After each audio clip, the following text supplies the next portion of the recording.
मेरा नाम तैब है। बस 4 बहनें हैं।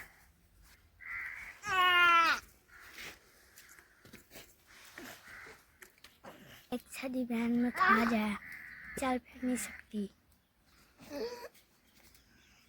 ये घर की साडी में झाड़ी तो गई हुई है।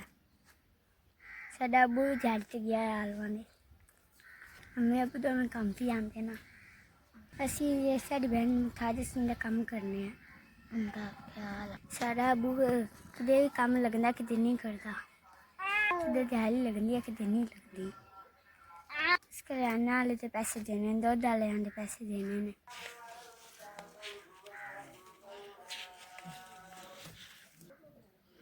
चार सारी बात की है। शुक्रिया मेहरबानी। अल्लाह ताला तुम्हारे कारोबार से बरकत पावे। अल्लाह ताला तुम्हारा काम ज़्यादा चलावे।